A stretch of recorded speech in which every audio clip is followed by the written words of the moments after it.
vivo para mais uma live da página Vivências Superdotadas.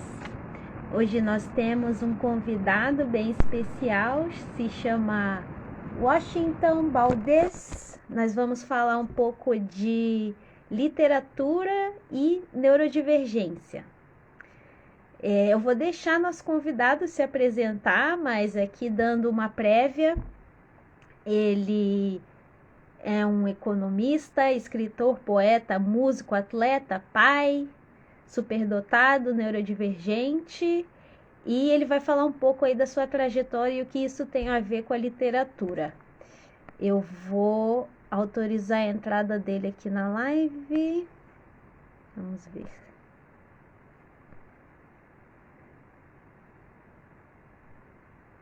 Aceitar. Daqui a pouco ele entra, então. Ok. Olá, Oi, boa boa noite. noite. Tudo bom? Tudo bem? Tá me ouvindo bem? Tudo bem.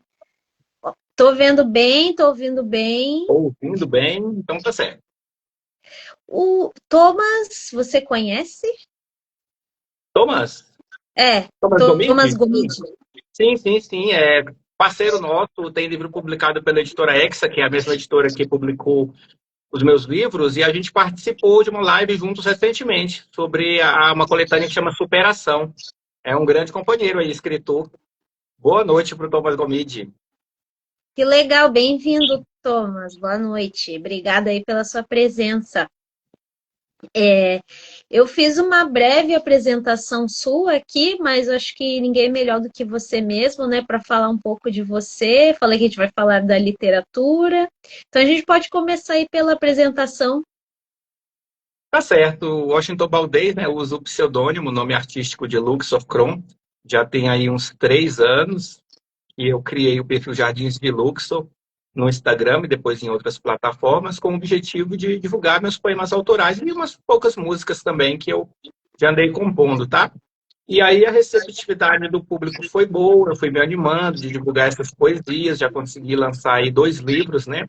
Agradeço muito ao carinho dos seguidores, 3.700 seguidores que nós temos lá no Jardim de Luxor, tá? Que com muito carinho acompanham aí as divulgações, interagem, curtem, publicam, e tem sido aí o grande propulsor, o grande incentivo de continuar aí com a escrita, né? Eu sou formado em economia, sempre fui do lado dos números, mas recentemente aconteceram fatos aí na vida que me levaram a despertar esse interesse pela literatura nos últimos 3 anos. Isso, então o Washington, ele publica seus poemas com o nome artístico Luxor Kron, certo? Isso, Luxor Kron, exatamente. Uhum.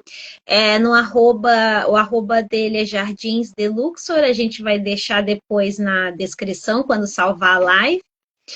E eu queria que você falasse um pouco, então, de que maneira a literatura surgiu assim na sua vida, você como produtor de literatura, de arte.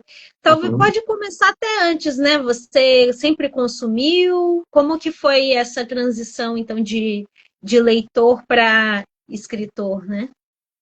Certo, né? O interesse por literatura, para deixar mais restrito, né? Eu também gosto de outros tipos de leitura, como esoterismo, por exemplo. Mas, enfim, essa parte mais da literatura, ela é o interesse desde o do ensino médio. Eu gostava de escrever, tanto no meu caderno quanto na agenda, decorava letras de música, decorava poemas, que eu sei até hoje, decorei ali quando eu tinha 14, 15, 16 anos, até hoje eu ainda lembro. Mas não tinha tentado produzir nada, ficava só ali o interesse pela leitura, que ficou apagado. Depois que eu deixei o ensino médio, eu fiz faculdade para economia, passei, e aí passei a ser voltado para outro tipo de literatura, leitura mais técnica, né? E aí ficou adormecido esse talento, vamos dizer assim, essa vontade de expressar aí de forma poética sentimentos. Só mais recentemente, nos últimos 3 anos, que isso teve esse retorno. Mas é um processo, né? Um processo porque, no meu caso, que eu associo mais assim como um processo de cura a nível emocional, no sentido de você desenvolver, às vezes, numa época da vida, mais o lado racional, e em outra época da vida, você começa a desenvolver mais o seu lado emocional. Essas coisas, às vezes, caminham junto com algumas pessoas, mas no caso de neurodivergência, é comum a gente perceber essas assincronias, né? Até o nome do meu segundo livro chama Sincronia Perfeita, uma referência a isso, né? Às vezes a gente desenvolve por mais facilidade, por mais afinidade em uma área de conhecimento humano. Dali a um tempo, nós percebemos que está um pouco descompensado, está um pouco desequilibrado, então tem que trabalhar mais o afeto, o sentimento, a expressão das emoções. E aí, terminamos buscando outros caminhos aí de usar nossos recursos, né? O nosso tempo, enfim. Certo. E sua trajetória poética tem muito a ver com a sua neurodivergência, né? Também você me contou um pouco. Eu gostaria que você compartilhasse então com as pessoas como é que foi isso de se descobrir neurodivergente e como que isso desencadeou na publicação dos seus poemas, né? Certo, foi assim, bem coincidente, né? Porque quando eu descobri há 3 anos atrás a TDAH, comecei a experimentar medicações, as anfetaminas, né, que é no caso do Vevance, da Ritalina e do Concerta, um dos efeitos colaterais é a insônia, e me deu muita insônia, mas também aumentou muito a atividade cerebral. Meu filho até brinca, né, que deixa o cérebro turbinado, né?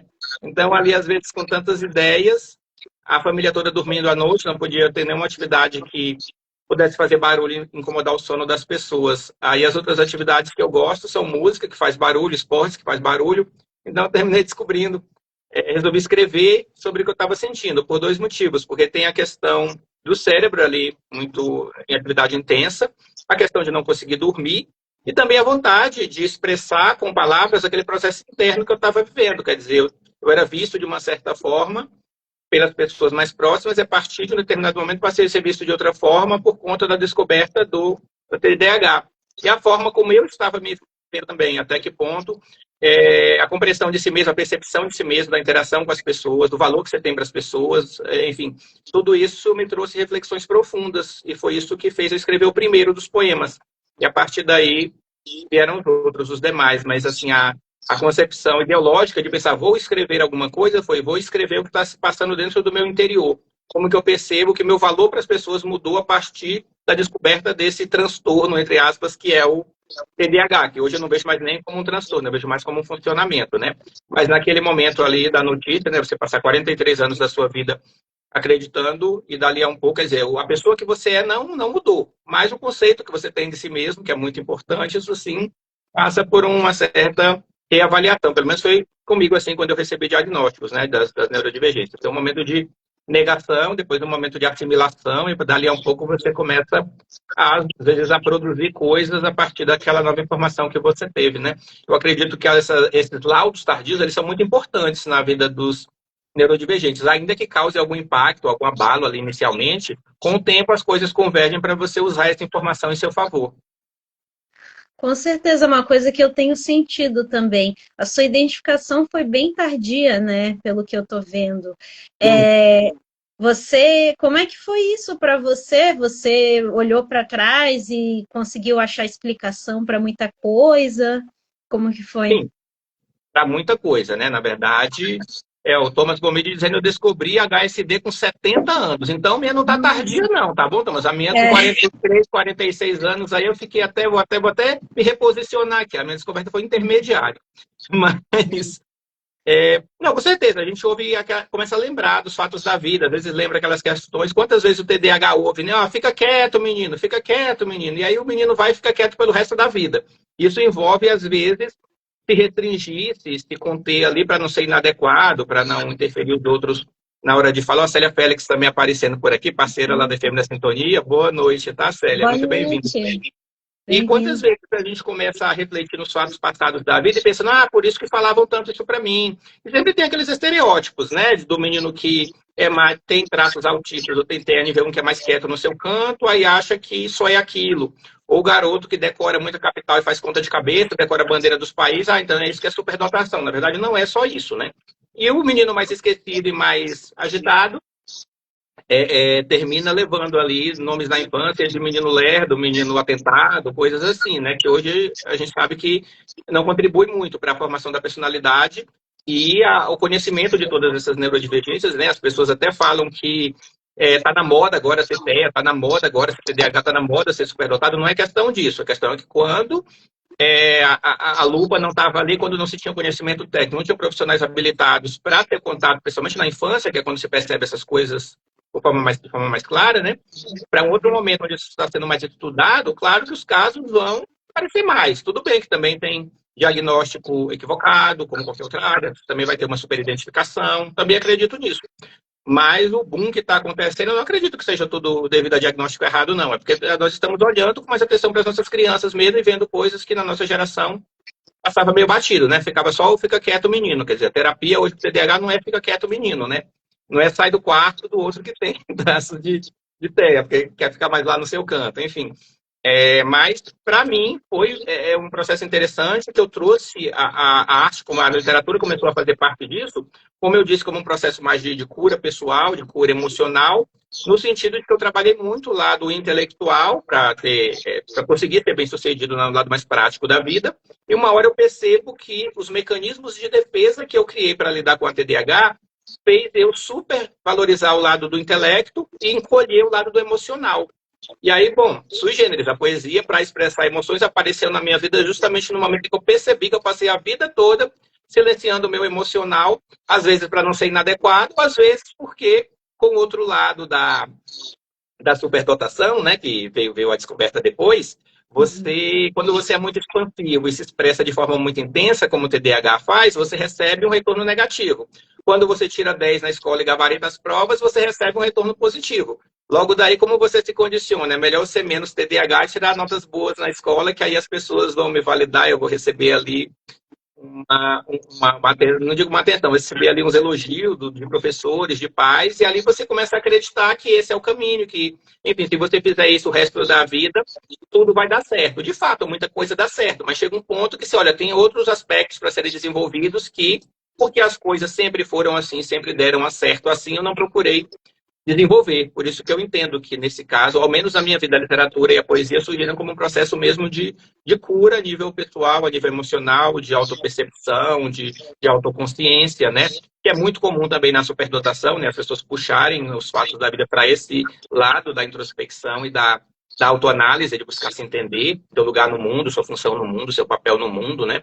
Então foram muitas descobertas nos últimos 3 anos. Felizmente a poesia teve ao meu lado aí com o perfil, com os livros, com a Efêmera Sintonia, com os parceiros aí, para conseguir eu fazer essa interação, né?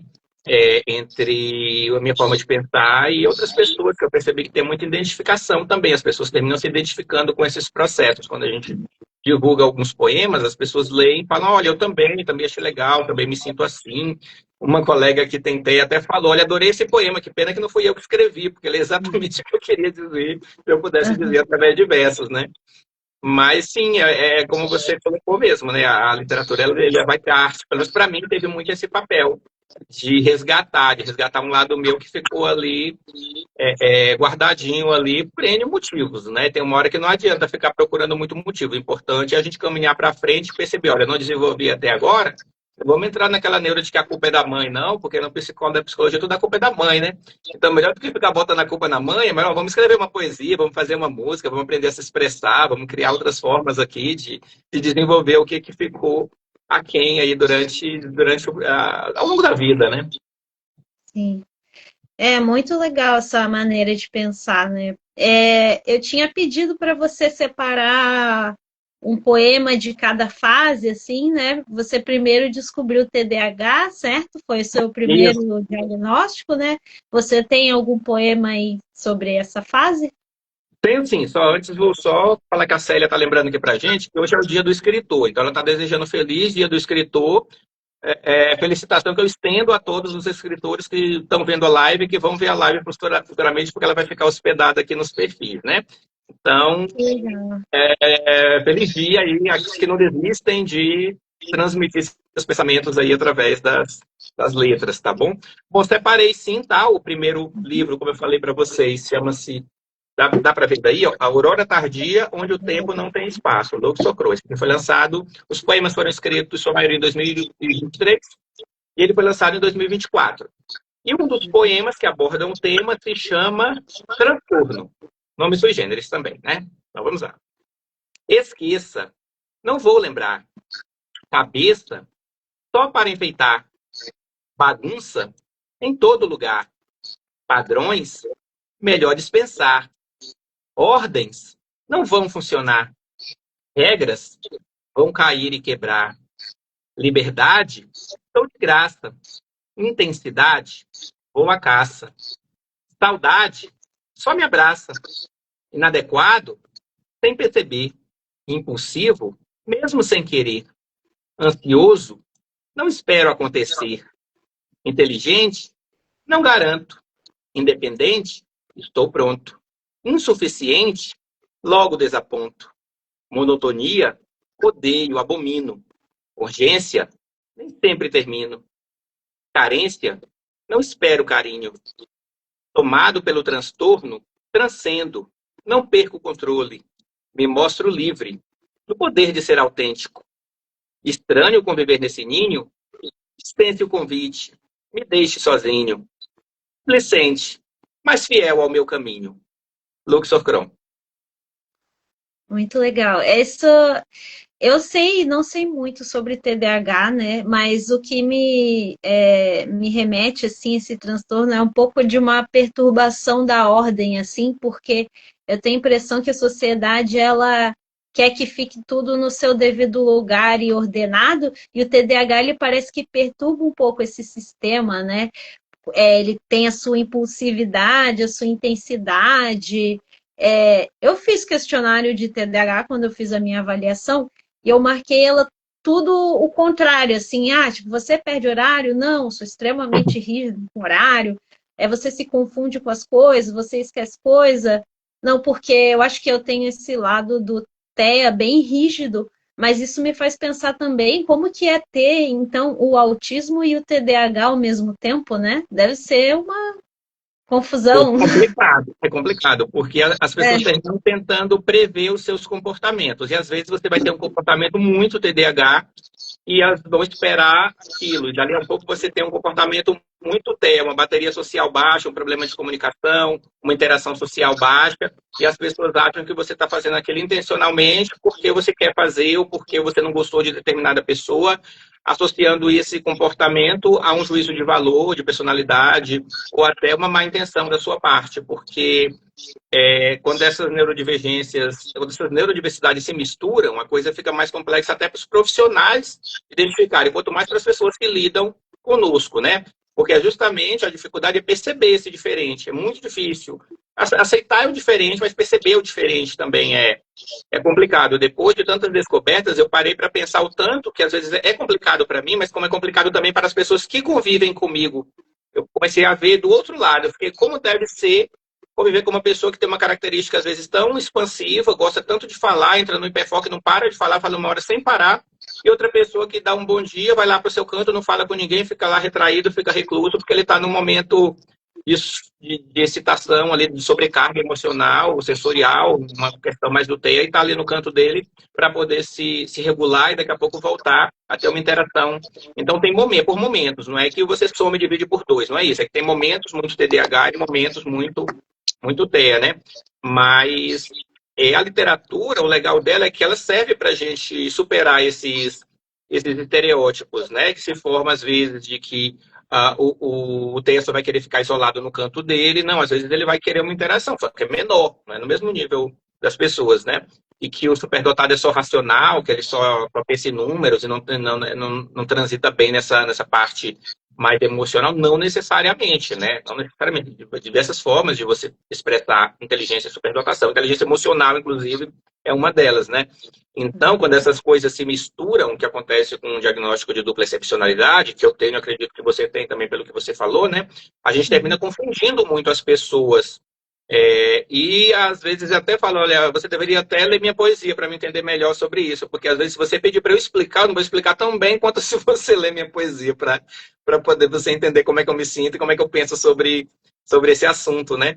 Mas tem essa função, sim, às vezes uma poesia é mais fácil transmitir, alguma música é mais fácil transmitir esse estado interior de, olha, às vezes é estranho mesmo, mas às vezes eu vou estar vai ficar bem claro uma dificuldade minha de socializar ou de comunicar, que são os dois traços mais evidentes que eu tenho do TEA, né? Eu tenho uma dificuldade enorme desde criança, tanto de socializar, quanto de manter relações afetivas, entender a reciprocidade socioemocional, afetiva, e também de me comunicar. Eu estou me comunicando aqui com vocês porque eu estudei previamente um tema e porque eu estou sendo bem acolhido, num tema um ambiente onde eu sinto que é hostil, que eu não estou sendo bem recebido. Claro, isso todo mundo, né? Mas comigo é mais intensa. Ou um assunto que eu não domino completamente, aqui eu estou falando das minhas poesias. Enfim, é um assunto que ninguém é melhor do que eu para dominar. Isso me deixa mais à vontade. Mas qualquer outra situação que exija um pouco mais do meu emocional em termos de socialização e comunicação, dá para perceber que eu sou muito deficitário, que eu vou ter muito problema. Isso acompanha ali ao longo de toda a vida. E a gente começa a observar a vida em retrospectiva e observa que realmente há muito o que dizer, né? Há muito o que dizer. Eu tento dizer isso por meio da poesia, mas há muito o que dizer sobre experiências passadas, sobre percepção presente, sobre planos para o futuro. Eu recomendo até as pessoas que têm essa dificuldade em se fazer entender para o mundo e entender o mundo, porque nessa questão da neurodiversidade, eu acho que é esse o grande desafio, as pessoas te entenderem como você realmente é, até porque a gente faz muito masking para conseguir lidar bem com as situações sociais, né? E como também a gente compreender as pessoas, que muitas vezes é difícil, porque a gente tenta compreender os outros a partir do nosso funcionamento. Só que o nosso funcionamento é muito singular, e às vezes a atitude do outro também não faz muito sentido para a gente. Mas é com isso que vamos ter que lidar pelo resto da vida. Então, a arte me ajuda bastante a, pelo menos, conseguir expressar essa questão, tentar refletir sobre esses temas. E principalmente para quem é dupla excepcionalidade tem uma dificuldade a mais de se fazer entender e de compreender o mundo e os outros, eu recomendo muito encontrar uma forma de expressão artística, porque termina sendo um processo de cura e uma válvula de escape também, de equilíbrio, de regulação emocional. Quantas vezes eu estou com o emocional muito sobrecarregado, eu abro meu livro e vou ler uma poesia minha. Aí eu me acalmo, já me tranquilizo e aí a vida segue, né? Tem coisas que vão muito além aquela linha fria do profissional de elencar os traços de superdotação, os traços de TDAH, os traços de autismo, que são sempre caixinhas assim, só que a vivência do neurodivergente ela é tão diversa que realmente a poesia é uma forma de transmitir sensações através de palavras, né, e de versos que podem, além daquele texto frio científico, né, de explicativo, assim, do que é a neurodivergência, né? E você falou do seu processo e de como você encontrou outros escritores, e imagino que muitas pessoas podem ter sido tocadas por meio das linhas que você escreveu, né? Então, isso é uma parte muito legal, assim, também. Eu digo por causa da nossa página, né, Vivências Superdotadas, como a gente acaba encontrando pessoas que se identificam com as coisas, mesmo a gente achando que só eu senti aquilo, que a minha vivência é muito peculiar. Geralmente mas a gente sempre encontra pessoas que se identificam, né? Sim, e quando acha, é assim o achado, né? Porque é tão difícil achar uma pessoa que te compreenda sem você ter que estar dando tantas e tantas e tantas explicações que tanto cansa a interação social, que quando você encontra aquela pessoa que com poucas, mesmo virtualmente, que com poucas palavras ou com poucos versos consegue entender o que você transmitiu, você, nossa, estou entre os meus, né? Que eu não preciso fazer tanta força assim para conseguir ser entendido. E só um parênteses aqui, eu costumo divulgar os poemas em grupos mais restritos, grupos de pessoas superdotadas, que têm dupla excepcionalidade, que têm TDAH, que têm o TEA. E é interessante como as pessoas que têm o TEA, elas se identificam, manifestam e sentem profundamente essa troca de pensamentos, nessa similaridade de pensamentos através da poesia. É impressionante. Eu recebo muito mais retorno de pessoas que se identificaram muito, gostaram muito de um poema que aborda o autismo do que em relação às outras neurodivergências. Então, eu estou convencido de que há uma sensibilidade bem profunda também, que eu estou descobrindo ainda essas coisas, né? Quantas pessoas com TEA nível 1 a gente cruzou ao longo da vida, só não sabia que elas tinham. Mas, ao menos, a percepção que eu tenho com essa interação mais virtual, eu percebo que eles são nós somos muito, temos essa sensibilidade, às vezes, empatia, essa identificação, que às vezes é até questionada a empatia no autismo, mas certamente tem empatia, mas de um jeito um pouco diferente, né? Não é com todo mundo que você vai fazer o vínculo, obviamente, você tem ali poucos amigos muito intensos, amizades muito intensas, muito fiéis, mas assim, o leque de amigos não é tão amplo, né? Quanto é do TDAH e às vezes eventualmente do superdotado também. Mas fiquei impressionado, tanto que eles se sensibilizam com os poemas que eu faço, que são mais direcionados à questão do TEA. Sim. Cássia Anicácia, entrou aí. Boa noite, Cássia, bem-vinda. Anicácia, o Tomás, todo mundo pode deixar pergunta aqui por escrito, a Célia, que a gente Isso, responde, tá, pessoal? Aqui é isso. democrático, não é isso? É isso aí, não é só a Democrático, gente falando, vocês têm voz também. tenha vontade. Eu acho interessante como na superdotação tem muitos escritores, assim, tanto, né, publicados ou não publicados, né, profissionais, amadores. Isso é uma coisa que eu achei interessante também. Você conversa com o Beto, né, e ele produz também uns poemas muito bonitos, assim, né. Eu fico impressionada como a gente tem essa facilidade ou esse dom para a linguagem, né, também. Sim, Vejo sim. isso forte no superdotado. Tem o Beto, tem o pessoal também, eles lançaram, o pessoal do grupo Superdotados, né? Eles lançaram um projeto Poetes, e já tem 2 livros lançados. Luciano Brígida, acredito que o Russo também tem poemas lá, se eu bem me lembro, tem vários superdotados que se reuniram para publicar livros de poema e poesia, porque perceberam tanto que a poesia é uma área muito afim para a superdotação e outras habilidades especificamente. Talvez essa questão de se sentir fora do mundo, talvez a questão das sobrecitabilidades, talvez o QI verbal, um vocabulário mais rico, uma criatividade maior, termina facilitando ali a expressão poética, né? Duma G. Queiroz, eu tenho umas poesias paradas. Bora juntar esse povo e lançar um livro? Então, a ideia é essa, Duma. Já existe aí um projeto com 2 livros lançados, e eu estava até comentando com as pessoas se não haveria interesse de lançar um terceiro, agora com mais poetas aí se aproximando, né? Quem sabe dá para tocar um projeto de lançar um terceiro livro do pessoal do projeto Poetas, né? Do grupo lá da Superdotação em Altas Habilidades. Mas eu percebo também essa queda, né? Essa quedinha aí pelos textos poéticos, né? Inclusive, o segundo livro, O A Sincronia Perfeita, que foi o que eu escrevi sob a influência da descoberta da superdotação, tem um poema bem interessante que eu dei o próprio nome para o poema de dupla excepcionalidade. Eu gostaria de ler agora nesse momento, pode ser? Sim, por favor. Vamos lá. Dupla excepcionalidade.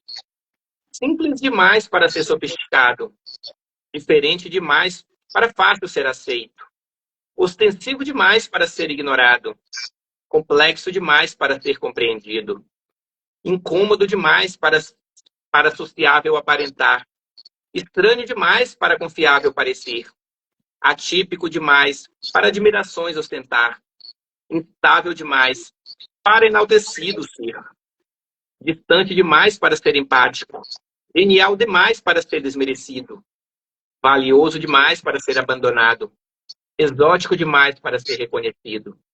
O caminho do meio não admite extremos. Há lugar na terra para todos os elididos que no mundo da lua reclinam a cabeça, quisera fosse abstrata a volátil atmosfera. Mas, por detrás de toda hipermente reativa, há a angústia de um coração hipersensível.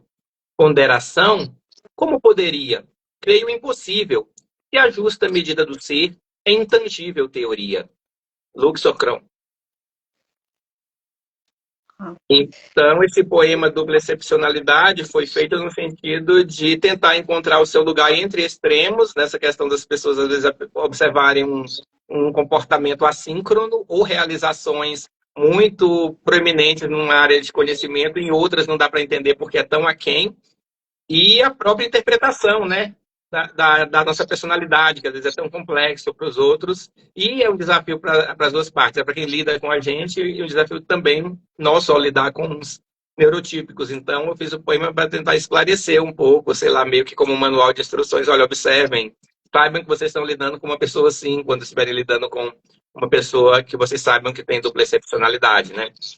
E acredito que eu consegui transmitir um pouco dessa inquietação, até da. Porque termina sendo uma questão de autoidentificação, termina sendo uma questão de como você vê a si mesmo por conta da formação da personalidade. A gente vai ouvir, principalmente na primeira infância, ouvindo aqueles conceitos: você é muito isso, você é muito aquilo, você é muito aquilo. Daqui a pouco a gente tenta montar todas essas coisas e observa que o quebra-cabeça que se formou é uma coisa muito peculiar, muito diferente, muito estranha aos olhos dos outros e de você mesmo, quando você começa a se comparar com os outros. Então, mas de qualquer forma, a ideia é passar uma ideia boa de tudo isso, né? Porque ao menos essas neurodivergências, assim como o altamente sensível, o TEA, principalmente nível 1, e a altas habilidades, superdotação, TDAH, elas envolvem muito funcionamento, até talvez mais do que associar propriamente a transtorno. A palavra, quando eu tinha uma certa resistência ao TDAH no início, porque eu olhei transtorno, nossa, mas que palavra, essa palavra tem uma conotação, um peso muito negativo, né? E dali a um tempo fui entender, não, é mais um funcionamento, você tem menos dopamina no córtex pré-frontal, isso prejudica o seu controle inibitório, mas faz seu cérebro funcionar de forma mais intensa em outros contextos, né? Então, quando a gente supera essa fase da aceitação, vem aquele desafio de ressignificar, de transformar esse funcionamento, até transtorno, se quiser entender dessa forma, em potencialidades, né? Tem características, algumas características precisam ser ajustadas para um comportamento social adequado, tudo bem. Mas existem outras facilidades, outras potencialidades que nós podemos direcionar para atividades afins que vão nos fazer com que todo aquele talento, aquela facilidade, aquela aptidão venha à tona e que a gente possa também ter uma validação positiva pelos resultados que a gente tem, um pouco também pelo comportamento. Porque se ficar só recebendo retornos negativos, isso abala muito a autoestima, pode dar ansiedade social, pode dar depressão, pode dar uma série de outros problemas. Então, cabe à sociedade, claro, aceitar o diferente, mas cabe também às pessoas neurodivergentes entenderem que elas não têm que ficar só recebendo, pesando para o lado negativo do funcionamento, tem que pesar para o lado positivo também. Eu sou criativo, então você pode trabalhar num lugar que exija mais criatividade. Porque se você for trabalhar num lugar que exija memória de trabalho, certamente você vai ter dificuldades na sua área profissional. Ou ainda, se na sua área profissional você é exigido nesse ponto, acha um hobby, acha um lazer, alguma coisa que vá botar em movimento suas potencialidades, né? E é muito importante essa autodescoberta, por isso que eu gosto dos diagnósticos tardios, porque coisas que estavam ali estagnadas, sem solução, você dá uma dinâmica para elas. Agora eu quero, já que eu sou criativo, escrevi poesias e as pessoas gostam, eu sempre tocava instrumentos, as músicas dos outros. Agora eu quero compor músicas para ver se vai ser legal também. E aí faz um esforço que até então não havia sido feito e abre novas oportunidades. Então, é essa dinâmica trazida pelos laudos aí, pelas avaliações neuropsicológicas tardias, que muitas vezes vem até na esteira da descoberta das neurodivergências dos nossos filhos, né? Quantos pais descobrem o TEA na vida adulta porque foram investigar do filho, ou descobrem o TDAH na vida adulta porque foram investigar a do filho, a pedido da escola, né? E é um caminho, né? Um caminho de autodescoberta que, quando é feito com maturidade, buscando pesar também para o lado bom, termina sendo uma consumação, né? Termina sendo um caminho, não é um obstáculo, né? Eu não vejo muito essa neurodiversidade como um obstáculo, um problema. Hoje eu vejo mais como potencialidade e oportunidade, né? Como se tem um propósito para as pessoas. Algumas pessoas têm um funcionamento um pouco mais diferente. E quando a gente observa uma quantidade enorme de crianças nascendo com um funcionamento diferente, acredito que tem um propósito, sim, para tudo isso, né? Quer dizer, a raça humana está em evolução, está em constante modificação. Então, obviamente, o cérebro humano também se modifica. E com o passar do tempo, talvez tenhamos mais crianças neurodivergentes do que crianças típicas nascendo nas próximas décadas, né? Eventualmente, teríamos até que ressignificar o que é o normal e o que não é o normal. Mas, enfim, são meras especulações. Mas o fato é que o processo precisa ser feito com um pouco de auto-amor, de autoestima, de se ver com bons olhos, de ver, olha, eu tenho coisas boas, né? Eu vou explorar o lado bom do que eu tenho e não simplesmente ficar recebendo retornos negativos ao longo de toda a vida e depreciativos, né? A pessoa ter uma visão boa e não depreciada de si mesmo. Acho que é muito, muito importante. Inclusive, se precisar fazer terapia para essas coisas. Tem várias coisas assim que eu pensei sobre isso. porque ontem eu tive uma aula sobre terapia ocupacional, né, com uma terapeuta ocupacional, e ela falou como a profissão dela é buscar adaptações, né, para pessoas com deficiências de várias formas. Uma das coisas que ela falou é como evoluiu, por exemplo, a nomenclatura, porque, por exemplo, pessoas com deficiência antigamente eram chamadas de defeituosas. E elas eram jogadas em manicômios ou asilos, eram vistas como transtorno para a família delas, como um peso.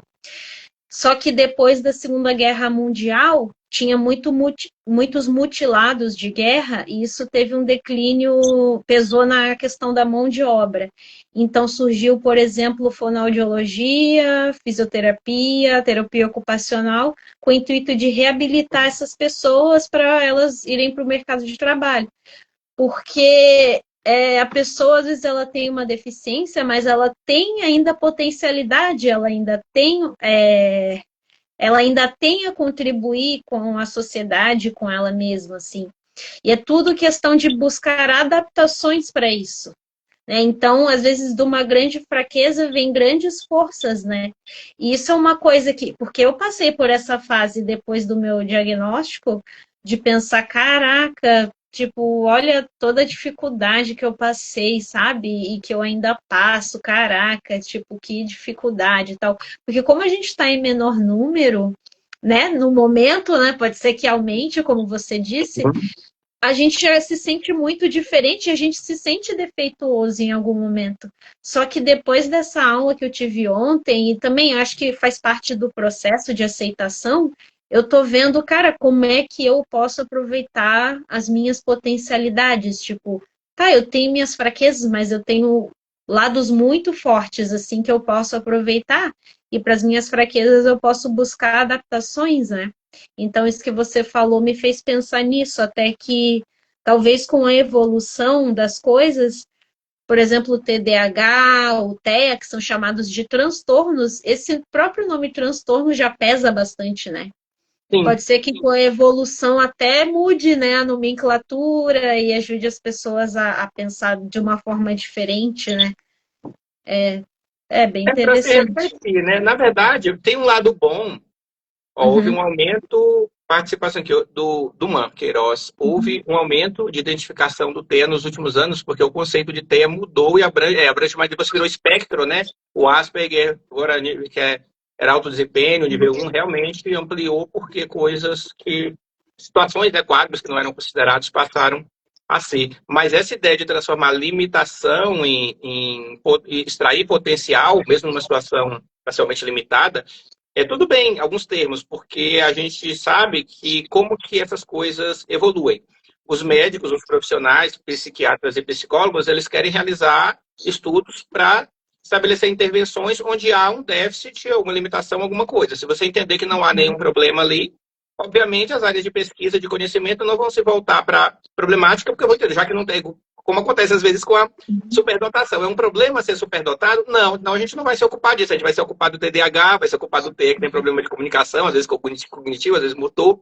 O TDAH, que tem problema de controle inibitório. Superdotado, que não tem nada. Então, é uma condição, né? É uma identificação, né? Nem um diagnóstico, não tem CID, né? Então, uhum, num primeiro momento, faz todo sentido dar esses nomes de transtorno, porque a comunidade científica precisa se debruçar nessas questões, porque está vendo um prejuízo, tem um prejuízo na vida das pessoas, né?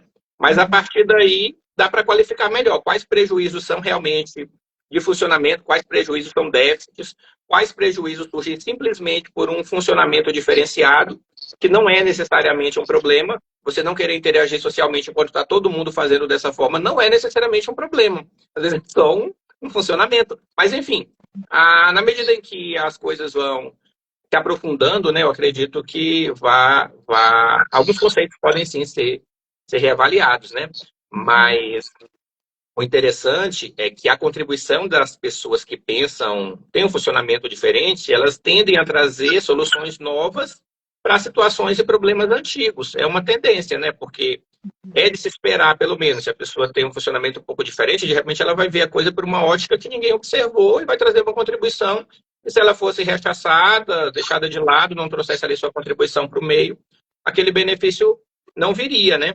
E eu acredito mesmo que a gente está vivendo uma era de diversidade. Se a gente pensar que esse movimento de tantos neurodivergentes está vindo junto com, assim, mais interesse em diversidade religiosa, diversidade sexual, diversidade étnica, diversidade de comportamentos. Talvez a gente esteja, de fato, vivendo uma era, a era da diversidade, uma era onde a diversidade vai dar a tônica. E aí, logicamente, que coisas, estruturas mais fixas e mais rígidas vão ter que ser reconstruídas, sistemas vão ter que ser repensados, né? Inclusive, a gente vê resistência, às vezes, de forças sociais retrógradas que são contra direitos de minorias, diversidades, infelizmente, mas às vezes é um movimento tão forte que vem de várias áreas, né? Cada minoria diversa está ali reivindicando o seu espaço, seus direitos legais, transformando questões do autismo mesmo. Quantos direitos legais não existiam e agora estão aparecendo, né? Para o TDAH também, tempo a mais para fazer exames e provas.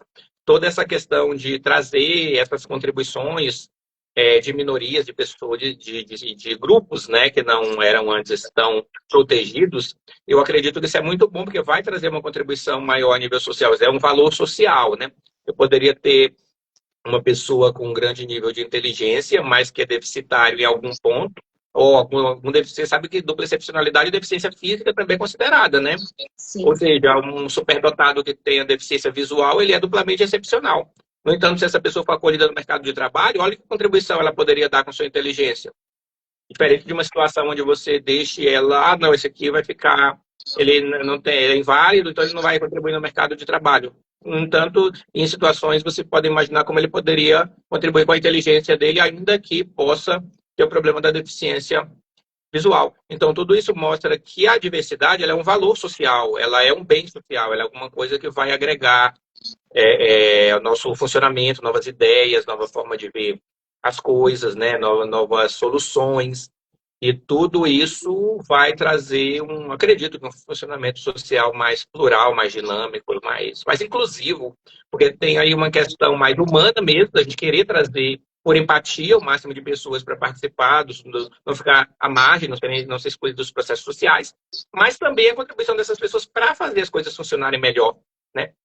E é muito bonito estar vivo na era da diversidade, na época em que temos tanta força aí de diversidade reivindicando seus direitos, então vamos aí, nós neurodiversos ou divergentes, vamos reivindicar também nossos espaços, nossos direitos e nos expressar com a arte, com as formas, com a live, com as formas que tiverem ao nosso alcance para conseguir dar nosso recado, né? Enfim.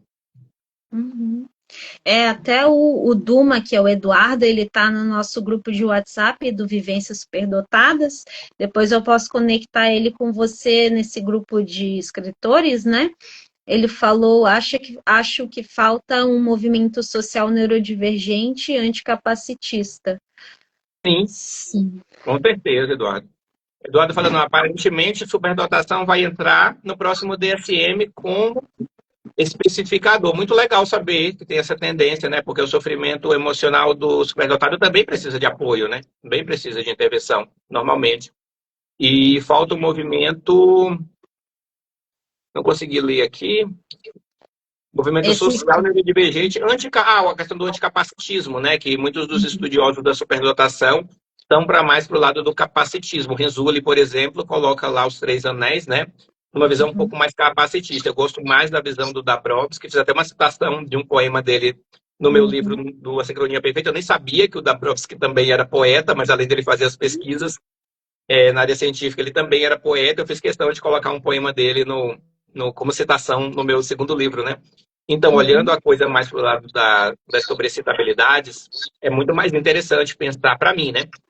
Pensar a superdotação assim do que pensar por uma vertente mais capacitista, porque o superdotado que não teve o apoio emocional e não conseguiu produzir, dar resultados de uma pessoa superdotada, ele não deixou de ser superdotado, né? E, no entanto, ele não entra na conta, se você pensar pelos conceitos do Renzulli, porque ele não conseguiu produzir um resultado vamos dizer assim, característico de superdotação. E esse capacitismo é realmente quantos superdotados param no meio do caminho porque tiveram muitas dificuldades afetivas, sociais, né, emocionais e não conseguiram, às vezes, chegar no mercado de trabalho, na vida acadêmica e produzir tanto quanto poderiam produzir. Concordo com você, Eduardo, com essa questão capacitista, sim. É, esqueci o que eu ia falar, mas faltam 15 minutos. Vamos então ler o poema que você escreveu sobre Té? Ah, sim, eu vou lançar, pretendo lançar, né? Eu Uhum, mostrei a capa do segundo ainda agora? Acho que não, mostrei só. Então, gente, o poema que eu li ainda agora, o Dupla uhum, Excepcionalidade, é desse livro aqui, o livro Sincronia Perfeita. Ele é diferencial em relação ao primeiro, tá? Ele tem umas gravuras bem bacana aqui no que livro. É um bonitas! livro ilustrado, né? Um livro dividido por capítulos, apesar de ser um livro de poesias, é um livro dividido por capítulos. Tem o capítulo 11 Desafios, As Escolhas, A Jornada, O Renascer e o último capítulo que chama Jardins do Infinito. E aí os poemas são agrupados, né? Para cada capítulo a gente vai ter uma figura dessa. E, ó, por exemplo, o capítulo A Jornada, tem aqui a sua, com minha mão na frente, não vai ficar tão legal de ver, né? Mas tem aqui, tá? O capítulo e a proposta de reunir poemas que remetam a essa jornada de descoberta que nós temos na vida. O terceiro livro que eu quero lançar vai se chamar Leveza Plúmbea, e é um livro que eu estou escrevendo sobre a descoberta do TEA nível 1, que aconteceu aí há alguns poucos meses atrás, então ainda estou produzindo os poemas, e eu pretendo lançar esse livro em 2026, para completar aí uma trilogia de livros de poema que tangenciam a questão da neurodiversidade, tá legal? Espero que vocês gostem. Lá na página eu vou, como eu sempre divulgo poemas inéditos, vocês vão terminar lendo lá algum spoiler do livro novo. Esse é um dos que vocês vão encontrar nas minhas redes sociais, se derem um pulinho lá, tá bom? Então vou ler para vocês. Leveza Plúmbea. Não se incomodem, não é nada. Só remotas trovoadas roucas, precipitadas do invisível. Indistintos os ruídos. Corri com sapatos de chumbo. Quase que chego em terceiro lugar. Sequer sinais de prantos. Sequei em contidas lágrimas mudas, antes mesmo das súbitas visitas chegarem. Se desejarem me ouvir, não busquem a minha voz. Prestem atenção no meu silêncio. Desesperado, ele é quem grita as minhas verdades. Ignorem os descuidados sorrisos, pois são eles que, tristemente, disfarçam minhas feridas. Demonstro uma leveza que engana. Escondo um peso que esmaga, sem que ninguém perceba. Luxor Kron. É um poema que traz um pouco aqui a questão da invisibilidade, principalmente do TEA nível 1, né? Por isso eu coloquei aqui chama leveza plúmbea, né? Uma leveza pesada, plúmbea se referindo a chumbo, e que às vezes as coisas são muito pesadas interiormente, mas interiormente as pessoas estão te medindo mais pelo resultado. E como muitas vezes um TEA dupla excepcionalidade também tem superdotação, ele vai entregar resultados. No entanto, o seu funcionamento vai ser muito diferente. E aí, como as pessoas veem bons resultados, elas querem cobrar comportamentos condizentes com os resultados. E aí, por se perceber tão aquém, é que muitas vezes as pessoas que têm esse TEA nível de apoio 1 terminam tendo um grande problema emocional com isso, né? Por conta desse peso que fica de ficar fazendo masking o tempo todo, para até no comportamento tentar atender ali a expectativa das pessoas, que elas não vão querer só resultados de neurotípico, elas vão querer comportamento de neurotípico. Uma parte a gente tem como entregar, outra a gente não tem como entregar. E essa aflição fez eu escrever esse poema Leveza Plúmbea e dar a ele o nome do terceiro livro que eu quero lançar no ano que vem. Como o Beto disse, e belo poema, ele me trouxe também isso da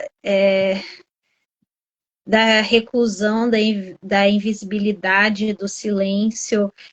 Como já diz, né, uma deficiência oculta, e a gente é aquele autista que não parece autista, né? Tem a questão do masking também, que muitas vezes a gente consegue copiar os trejeitos, os maneirismos dos neurotípicos e acaba se passando por neurotípico.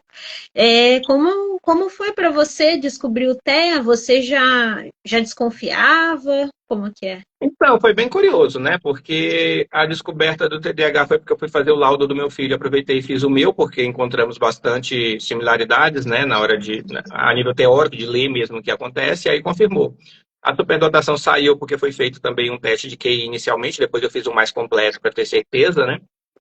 E fazendo terapia comportamental cognitiva, eu estava conversando com a minha psicóloga e ela falou, depois de fazer a anamnese, toda aquela questão, ela falou, olha, tá tudo bem, mas esses sofrimentos emocionais que você está me trazendo não são sofrimentos emocionais de TDAH, são sofrimentos emocionais de TEA. Você não está trazendo, você está trazendo aqui uma questão de socialização, de comunicação, de interação, você não está trazendo aqui que você vive batendo o carro, que você vive mudando de emprego, ou que suas finanças estão desorganizadas, ou que você casou e separou várias vezes, não é? Estou usando até conceitos até estereotipados também, que são queixas relativamente comuns de quem tenha mais questões de TDAH, né? Mas estou trazendo questões que são muito semelhantes a problemas relacionados ao TEA. E aí ela me convenceu a fazer de fazer um segundo laudo para verificar isso. E aí, depois de 3 anos, quando eu fui fazer um segundo laudo, preocupado com essa questão, assim, querendo entender melhor, e apareceu que também tinha a questão do TEA do nível 1 de apoio. E, inicialmente, eu também não acreditei. Não acreditei, eu tive um período assim de falar não. Como a gente sempre faz na vida, né? Deve ter outra explicação, é porque eu só sou mais introspectivo mesmo, é por causa disso, é por causa daquilo. E aí, esse excesso de racionalização, de explicação, foi me convencendo que eram só traços, não estaria dentro do espectro. Mas o que fez eu mudar de ideia foi quando eu li sobre a teoria da mente, que foi até o primeiro tema do nosso grupo de estudo que o Beto estava participando lá, que a gente montou um grupo de leitura neurodivergente. E o artigo que a gente foi ler foi justamente sobre a teoria da mente. E quando eu me deparei com esse conceito, eu vi o tanto que é difícil eu conseguir entender o comportamento, criar teorias sobre o comportamento das pessoas, como isso é cansativo para mim, como quase sempre eu erro. E como quase sempre as pessoas esperam que eu estou teorizando a partir do que elas estão pensando e eu não estou fazendo aquilo. A pessoa faz todo aquele contexto para deixa para eu fazer uma determinada coisa e eu não entendi que ela quer que eu faça aquela determinada coisa. Então, quantas vezes eu me percebi agindo partindo do princípio que a outra pessoa tem a informação que eu tenho, que é o teste clássico lá da teoria da mente, né, que se faz com as crianças. E em diversas situações eu tinha plena convicção que eu não precisava compartilhar uma informação porque a pessoa também tinha a mesma informação que eu tenho. Ou seja, eu estava achando que outra pessoa estava vendo o mundo a partir da minha perspectiva, em vez de sair da minha perspectiva e tentar alcançar a perspectiva do outro para ver como ele está vendo o mundo. Isso é muito característico, isso é muito forte. E aí, quando eu vi que também a questão do padrão ouro de identificação hoje não está mais tanto na questão de ser sensível à luz, de não olhar no olho, enfim, questões que eram mais observadas antes. E agora está se olhando muito mais para a questão da reciprocidade, de você entender as relações, de você entender que se a pessoa te deu um presente no aniversário dela, é porque ela está esperando que você entre com um bom presente. Se a pessoa vem na sua festa, é porque ela está esperando que você vá na festa dela. Enfim, todas essas questões, essas convenções sociais que, na verdade, são... Porque existe um funcionamento, uma forma uma forma tácita de entendimento entre as pessoas que é muito deficitária em mim, né? Deixa a desejar. E aí que eu percebi que realmente existe uma limitação, e aí explicou porque que eu tenho poucos amigos, explicou porque para mim é difícil criar amizades, manter amizades, porque eu não cuido das relações, porque tanta coisa que ao longo da minha vida não tinha uma explicação e passou a ter uma explicação. Então, aos poucos, eu fui me acostumando com a ideia. Mas como termina misturando tudo, né? Mistura questões de superdotação com questões de TDAH, com questões de TEA. Eu cheguei num ponto em que eu também não estou mais muito preocupado com conceitos ou com nomes. Estou preocupado mais com o funcionamento, né? Entender meu funcionamento, entender até que ponto que dá para ir, até que ponto que não é possível ir, aí tem que negociar, as pessoas precisam entender que chegou no seu limite, tudo mais por um lado prático. Porque, como os superdotados às vezes têm essa tendência de se inundar de informações, e às vezes você peraí, tá bom. Mas a vida não é botar as pessoas em caixinhas, né? Então, é legal ter os conceitos, mas vamos ver o que isso traz de reflexão na vida prática, né? Mas foi bem característico mesmo. Essa descoberta foi aquilo que se fala, a negação, a surpresa, a negação, depois a aceitação, a partir daí você começa a olhar, não, peraí, deixa eu me respeitar mais, né? Eu tava, em muitas situações eu me botava à prova de uma sobrecarga sensorial ou emocional, cognitiva, por achar que se todo mundo faz, eu também faço. Claro, eu me falei a vida toda, se todo mundo faz, eu também faço. De fato, você faz, mas há um preço, há um custo muito alto, há um custo de um equilíbrio e um bem-estar emocional muito alto. Então, às vezes, você se pergunta, né? Você também consegue? Consegue, mas a que preço? Vale a pena? E aí tem toda uma reflexão que faz a gente se reposicionar em várias situações sociais. Então você passa a ser um pouco mais compreensível e até condescendente consigo mesmo, com limitações que os outros não entendem, mas você passa a entender. Se a gente ainda tiver um tempinho, eu só queria recitar o poema do Dabrowski, que eu falei que eu coloquei no segundo livro, no A Sincronia Perfeita, que eu achei muito significativo e resolvi colocar. Tá bom? Posso ler no finalzinho? Claro, por favor. Saudações a vocês que veem sensibilidade na insensibilidade do mundo, incerteza em meio às certezas do mundo. Por, muitas vezes, sentirem os outros como sentem a si mesmos. Por vocês sentirem a ansiedade do mundo e sua estreiteza e autoconfiança. Por sua fobia de lavar as mãos da sujeira do mundo. Por seu medo de ficar preso às limitações do mundo. Por seu medo do absurdo da existência. Por sua sutileza e não dizer aos outros o que vê neles. Por sua falta de jeito ao lidar com coisas práticas. E por sua praticidade ao lidar com coisas desconhecidas. Por seu realismo transcendental e pela falta de realismo cotidiano. Por sua exclusividade e medo de perder amigos próximos. Por sua criatividade e êxtase. Por sua inadaptação ao que é e sua adaptação ao que deveria ser. Por suas habilidades excelentes, mas não utilizadas. Por sua apreciação tardia do valor real de sua grandeza, que nunca permite a apreciação da grandeza daqueles que virão depois de você. Pela solidão e estranheza de seus caminhos. Meus cumprimentos. Casemir Dabrowski. Então, essa citação eu coloquei porque eu achei que ele pegou bem aí o que é o objeto de estudo dele, né, que eram os neurodivergentes e a superdotação que ele estudou bastante. São trechos bastante significativos, né? Dificuldade de lidar com o que é e conseguir lidar com o que deveria ser, dificuldade com as coisas práticas e facilidade com as questões mais abstratas e transcendentais. Tem muita coisa que faz a gente se identificar bastante quando lê. Thomas Comide falando aqui que o nosso desafio é descansar o intelecto. Nossa, que desafio, principalmente para quem tem a TDAH junto, Tomás. Parece que a gente dorme pensando e acorda pensando. Parece a impressão que a gente tem que durante o sono o cérebro ficou a mil também. Não nem vai descansar muito, porque realmente silenciar o intelecto é uma benção. Não conseguir é uma benção, mas às vezes também pode ser uma maldição. Então a gente precisa, às vezes, ser tocado pelo emocional e deixar transparecer o emocional também, porque se deixar o racional toma de conta de tão intenso aí que é o funcionamento do intelecto. As três condições trazem uma intensidade interna muito grande, né? Tanto é que muitas vezes é bem comum termos problemas para dormir, né? E insônia, sonambulismo, eu mesma, eu sonho muito. Quando eu morava junto com outra moça, assim, dividia quarto, eu falava durante o sono, então elas falavam, nossa, tudo que você não fala durante o dia, você fala durante a noite, porque você não para de falar dormindo. Então a gente tem muita excitação mental, né? É verdade. Muito. E não tem. Vai tomar ali uma medicaçãozinha para melhorar, mas não tem. Para isso, dançar é ótimo. Olha, eu não sou muito da dança, não, Tomás. Sou mais da música e da poesia. Mas fica a dica, né? Extravasar aí um pouco dessa sobreexcitabilidade, essa intensidade, né? Com a questão da dança. Mas como é o dia do escritor hoje, né? Então fica aí o recado para todas as pessoas que gostam, têm vontade de escrever, né?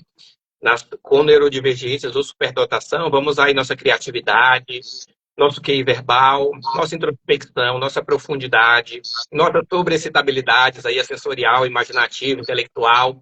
Vamos botar isso em favor da arte, da cultura, enfim, das expressões do nosso mundo interior, porque quando a gente faz isso, a gente primeiro defende aí nossa causa e também é importante desmistificar estereótipos, serve também para indicar para as outras pessoas que elas não estão sozinhas, que se elas receberam muitos retornos negativos ao longo da vida, elas podem também receber retornos negativos através de uma expressão artística ou cultural, ou de qualquer dança, ou qualquer outra forma, pintura, enfim. Vamos sair do armário, vamos dizer assim. É questão que o pessoal aí da neurodiversidade sexual gosta de usar, eu acho que o pessoal da neurodivergência também tem que usar. Vamos parar de se esconder, vamos mostrar o que a gente tem de bom para poder, para poder contribuir com a sociedade das diversas formas que a gente possa, também com o intelecto, claro, né? Com certeza também, mas não só com o intelecto. Então, a mensagem aqui em relação ao tema principal da live, que é literatura e neurodivergência, o ponto é, vamos usar nossos talentos, né? Vamos dar uma sobre-influência para os nossos talentos e, claro, sem esquecer que existem adequações que precisam ser feitas para uma vida social adequada, mas que não cale essa nossa intensidade interior, porque para mim superdotação é, em primeiro lugar, intensidade, essa a gente nunca vai conseguir parar, isso é uma coisa boa. Então, vamos usar aí nossa intensidade e esses talentos aí para contribuir com o que a gente puder para a sociedade, né? Então, é o recado que eu gostaria de deixar em relação ao tema aí para quem for prestigiar nossa live aí no futuro, tá bom? Essa questão de sair do armário é bem interessante, porque realmente quando eu comecei a falar para as pessoas que eu era neurodivergente, eu senti realmente como se estivesse saindo do armário, né? E é importante a gente dizer que é neurodivergente para a gente mostrar para as pessoas que a gente existe e é assim que um neurodivergente se parece. Tipo, eu sou assim, então quanto mais ele vê alguém, mais ele vai ter referências assim do que é ser neurodivergente e vai sair daquela ideia dele estereotipada, né, que a gente vê na mídia. Exatamente o que acontece. Fica apagada aquela ideia de que o conceito que ele vai ter disso é aquele que foi passado aí, às vezes, de gerações anteriores e que hoje já está tão mais avançado, né? É exatamente isso. Uhum. A gente tá dando uma hora de live. Se você quiser deixar um último recado, deixar suas redes sociais. Tá. Então, se vocês procurarem Jardins de Luxor, @ Jardins de Luxor, vocês vão encontrar um Insta com esse nome. Vocês vão encontrar também no TikTok, tá bom? Mesma coisa, @ Jardins de Luxor. E eu também tenho mais 2 plataformas que eu gostaria de divulgar, que é o YouTube, mas lá tá como Luxor Cron, tá? No YouTube procurem como Luxor Cron.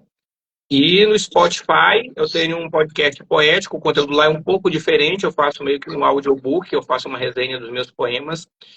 Alguns estão musicados, aí eu coloco o poema, às vezes o poema musicado, e faço uma resenha pessoal explicando, dando mais detalhes sobre o que eu quis dizer com o poema. Então é um conteúdo meio único que está lá no podcast. Vale a pena dar uma olhada lá com o nome de Jardins de Luxor, tá bom? E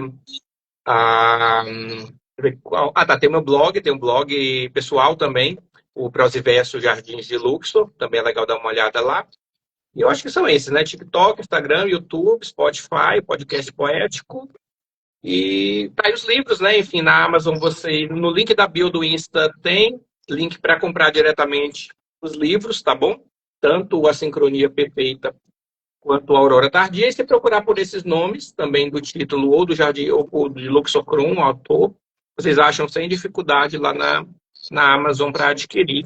Se puderem adquirir, fico muito feliz. Também, se não quiserem, podem dar um pulo nas redes sociais, tem bastante poema mesmo. Eu acho que 60% dos meus poemas eu coloco por lá e 40% ficam meio exclusivos para quem compra os livros, porque a ideia não é rentabilizar, a ideia não é ficar rico vendendo livro, até porque se fosse, né, Alessandra, a nossa situação estava bem complicada, né? Quem é escritor que está aqui também, o Beto, o Thomas Gomide, todos vão concordar comigo, né? A Célia, a Nicássia, que ganhar dinheiro escrevendo só é realmente para poucos, né? O que a gente quer principalmente é levar nossa ideia, chegar, ser lido, né? Então, cheguem por lá que tem bastante material mesmo, bastante material que vale a pena ler. Então, deixem seus comentários, divulguem, tá bom? A interação de vocês é mais gratificante do que muitas vezes um livro adquirido, tá bom? Mas todas as formas de carinho, de participação, de mostrar que vocês gostam do nosso trabalho são super válidas e motivam mesmo a seguir em frente com a poesia, com a literatura, principalmente carregando essa bandeira aí da neurodiversidade. Tá bom, legal. Então a gente vai encerrar por aqui. Eu quero agradecer muito, muito, muito mais uma vez a sua presença aqui. E é isso, sigam ele nas redes sociais dele, na bio tem todos esses links, né, que ele falou. E é isso. Então, boa noite, até a próxima. E muito obrigado por você ter o espaço, tá bom, Alessandro? Aqui na Vivência Superdotada. Vocês também são muito bem-vindos lá no Jardim de Luxor, quando quiserem fazer uma live por lá, o Beto, tá bom? Quem escreve, muito bem-vindos para aparecer por lá, para fazer uma live comigo, citando poemas, tá bom? Muito obrigado mesmo pela presença de vocês e por ceder o espaço aqui para essa conversa gostosa aqui. Muito bom. Boa noite. Muito bom. Boa noite. Tchau, tchau.